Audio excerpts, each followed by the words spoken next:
Thank you. Bye-bye. Thank you. Bye-bye. Bye-bye. So next one is Hila. Hey, Yeah. Hila, how are you? I'm good. Hi. How are you, Brian and Matt? We're doing great. I mean, the hard work is done by you folks, and we're just have to be on stage and sometimes introduce somebody, and well, try not to make it too long. That's pretty much my thing. So let me bring up your screen because I already have it, and I would say the floor is yours. Take it away. Thanks, guys. I'm Great. gonna share my screen in a full screen. Okay, awesome. So first of all, thank you so much for joining this session and DevSecOn in general. And this talk will be about open source, and open source is open choice, right? So in this talk, I will give you a set of tools to help ease your decision about open source adoption, when you should do it, and practical tools that you can use to choose the right open source project for you. So first of all, hi, my name is Hila Fish. I'm a senior DevOps engineer and I work for Wix. I have 15 years of experience in the tech industry. Recently, I've joined the AWS Community Builders Program. I help co-organize conferences in Israel, where I live, DevOps Days Tel Aviv, and StatsCraft Monitoring Conference. I'm a mentor in courses and communities, a great believer in the DevOps culture DevOps culture, I'm a fan, and I'm a lead singer in a cover band, as you can see this picture. It is a lot of fun. Okay, so open source is publicly available, right? And you can modify it at will. Of course, don't just push to a main, create a PR, you know? And the thing is that a lot of tools that we use in our day-to-day is open source. So React, Java, Firefox, Linux, right? All of these amazing tools are open source, which is awesome to know. So in the late 90s, proprietary software was considered the standard, and the notion of making source code public was considered bad strategy for tech companies. Coming forward to 2020 and up until now, the concept of open source became mainstream. So let's understand what's so good about open source. So open source helps build a rich developer community because it's a society that is based on knowledge, but really relies on the core values of communication and collaboration to succeed. And open source also boosts our code quality and security because, as Linus Torvalds said, is no one, right, is just the creator of Linux and Git. So this amazing person said that given enough eyeballs, all bugs are shallow, meaning that if we, since the code is publicly available, anyone can spot and correct any errors or omissions. And if we don't only spot them, but also fix them, then the code will be in a high quality state and much more secure. And open source also boosts adaptivity because how the code is adaptive, since we have more users, then we have more use cases, and then the code will be much more robust. It also allows us surfacing bugs and edge cases much more rapidly than traditional QA processes. And it also encourages more modularity, avoiding the one-size-fits-all kind of assumption, resulting in a greater flexibility and lower customization costs in the long run. Also, it helps with agility, right? Because most of open source software follows modern software development processes, which leads to rapid development cycles, which leads to more frequent releases without sacrificing quality. Also, we have less bureaucracy, right? Opening a support ticket for proprietary software as opposed to opening a PR, totally two different things. And we have no regularly scheduled release process like other companies will release only on Sundays to not harm the clients. In open source, they just release the versions. You can use them whenever they want, and that's it. And I put an interesting read by Ben Balter. He works for GitHub. I quoted some stuff throughout until now from his article, great article about open source adoption. I really recommend you to read it, and we will provide the link afterwards. So let's cover the DevOps perspective, because usually this is something that is more dealt from the developer side and not DevOps. So I'm gonna share with you the DevOps perspective towards open source. So in order to understand DevOps perspective, let's understand the developer's perspective. So developers say, hey, we care about functionality. And once we find a library that is open source, we need to check how well it will get integrated in my code and what efforts are needed to do so. Maybe I need to do refactoring and stuff like that. As opposed to that, DevOps, our main concern is the environment. So once we find a project that we want to integrate, we say, okay, how well will it get integrated in the environment? And we have other peripheral things to consider, like security, maintenance, etc. Also, a common ground between DevOps and open source is collaboration. And as it says here on the screen, when it comes to challenges, collaboration leads to better conclusions and solutions, because when communities form around shared challenges, the diversity of ideas that naturally emerges surfaces better solutions. And we all want better solutions because I care about the environment, right? And we want to make sure we introduce the best implementation and best solution possible for the environment. We also treat open source as tools, and we ask ourselves, do we want to introduce this and that to the system, things that will help us deliver code or automate this or introduce this capability? And we can really be flexible with what we introduce to our system, since integration is no strange concept for us, because a lot of DevOps engineers came from the system engineering background. So we did a lot of integrations back then. So we just treat it as another tool for our tool chain, and that's basically it. Of course, not everything is good or bright. We need to understand that there are trade-offs that needs to be considered, because we need to care about the environment stability. So we are in a constant state of trade-offs and maintaining balance between, okay, we have a tool and the tool got a new release, but maybe the version itself is not that great for me at the moment, because the features are not really worthwhile, or there's still a big bug that I can't really afford introducing to the environment, and we don't want to rock the boat too much. Also, there's a lot of variety of projects out there, a lot of things to consider, a lot of dependencies, right? A lot of complexities.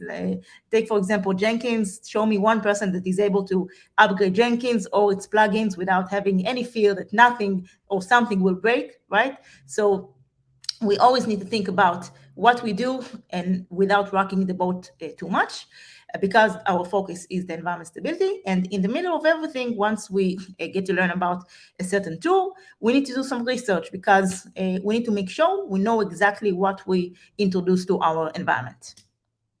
Another thing, this is generally speaking for DevOps, but also for open source, we need to keep tabs and be informed of what's going on. Because I really like this picture, because if you closely look, it says keep moving people, even though nobody's there. That's exactly it. We need to keep tabs and be proactive and learn about things on our own without having our team leader breathing down our neck and saying, hey, please check this and that. This will make us better engineers, in my opinion. And I will give you an example for that from the open source perspective. So let's say we found a tool, version 1.0 is okay, but it doesn't really fit our use cases, or there is a big bug that I can't introduce to the environment yet. It's not worth a while yet. So maybe I can keep tabs, follow this project, watch it in GitHub, and then version 2.0 will be exactly what I need. Features are great and suited for my use case. The bug was fixed, all good. So this is one example. Another example is that if you take, for example, CentOS, the operating system, it reached end of life at the end of 2021. For those who don't know, end of life means no more security patches getting released to that operating system, and then it puts my systems at risk. So if I didn't know about that, if I didn't read and check what's going on, then I wouldn't be able to support my systems in the best way possible, and even putting them at risk because of that. So keeping tabs and being informed of what's going on is very, very important. So let's understand, when should we consider open source? So when we have an uncommon use case, like, for example, in my previous company, we had a need to decrease pods in Kubernetes to 0 and not to 1. And we used a GKE. At that time, I think it still doesn't support that. We used Keda. Keda is an awesome open source tool that allows us to do that. Uncommon use case solved by an open source. That's great. Another reason, when you have limited budget, right? So, and you can't really afford purchasing an enterprise license of the software, then you can use its free version or open source. Also, insufficient in-house resources, ability-wise, like this family guy right here, or capacity-wise to create a solution of your own. And you know, why reinvent the wheel? There's a saying like that. So if there's already a solution out there that fits your needs, just use that. We can discuss the good without discussing the bad. So let's understand some of the disadvantages of adopting open source. So first of all, security by obscurity, this notion doesn't apply on open source because proprietary software companies can claim that their code is much more secure than open source alternatives because of that, because hackers can check the code and spot any loopholes and security breaches. We need to understand that open source does have a tendency to be prone to abuse, because I can give you two examples for that. Colors NPM package, where the maintainer added a loop and created a lot of issues for a lot of companies, and Faker.js, which the maintainer, if I'm not mistaken, had a bankruptcy, and that just the next version he released was to delete the project in its entirety. So you can say, but yeah, I can put a version in requirements txt or package lock.json, and that's it. But yeah, but if anyone could have done that, then we wouldn't even be hearing about all of these special cases. So we need to understand that it is prone to abuse, and we need to be aware of that. Compliance, so in its raw form, open source usually gives no warranty or official guarantee, making it difficult to use in a business environment where compliance is a must. Open source is not always free. We need to learn that. We need to check the licenses very carefully, especially if the reason for choosing open source is because of you have a limited budget. Discontinued projects, not all open source projects are backed up by companies, some maintained by people like me and you, and they are totally in their right to say, hey, I'm not supporting this project anymore. It's okay. So if this happens and you adopted a tool like that, it means that you either need to do a migration to another tool or another solution, or you'll be the maintainers from now on. Support is not guaranteed, so you need to assume good faith when you deal with open source. I opened issues to get KEDA in very out of business hours, and they were very, very helpful. So you need to assume good faith. And if you do, and if you explain the situation very nicely, they should be able to help, because collaboration is a common ground. And SaaS alternatives, it's not really the opposite of open source, but since a lot of companies shift more and more resources to the cloud, we might see more managed services adoption rather than open source, because they prefer to shift the center of things from dependency on DevOps teams as opposed to being a cloud lock scenario. So we need to also think about that. So to sum things up in regards to adopting open source, there really don't no right or wrong. It's a matter of perspective, and there are multiple factors to consider, and we should use and we should choose what's best for our needs. And speaking of our needs, how do we choose an open source project? So there are a lot of questions that I have here listed. I don't have much time, so I'm gonna speed right into it. So popularity, check GitHub stars, check if the project is part of CNCF or incubator, because if so, it's a good stamp that it is in a high quality state and high standards. Google the project alone to check for online presence, but also Google it versus similar products to check for reviews, and maybe stuff will rise there that is not in the documentation. Activity, check the commits rate. Are they daily, weekly, monthly? How many issues are there? How many releases are there? Is the project maintained by one developer or more? Does the project have sponsors? All of these questions are meant for you to understand that if you need like day-to-day maintenance or somewhat day-to-day, if you need bug fixes or releases, how long should you wait for them to come out? Security, you need to check for known vulnerabilities and supply chain considerations. It's less something that is visible in the DevOps realm, because usually we use projects and not libraries that we incorporate in code, but still security is always something that we need to consider, so always have that in mind. Readiness, is the project declared as production ready? KEDA, the tool that I mentioned, is production ready, which is awesome for me as the production gatekeeper. Are the current features enough to sustain usage? And is my use case covered fully in the current state? And if not, am I okay with it? Because if not, maybe I should keep tabs and check the next version that will come out. Documentation. So documentation is probably the gateway to the project, and this is how we learn things about the project. So if the documentation is rich and covers most aspects, like how to integrate, known issues, explanations about features, etc., then it will really help us understand both how to integrate, but also understand if this project is what we actually need, if it fits our use case. Ecosystem. I think this is the most important metric out there, because I will give you an example. In one of my previous companies, I used Rundeck for the CI tool. At that time, the documentation wasn't great and the ecosystem was very, very small. So it was very hard to learn how to do things. As opposed to that, in other company, I used Jenkins. You can say a lot of things about Jenkins, but the ecosystem is very, very large.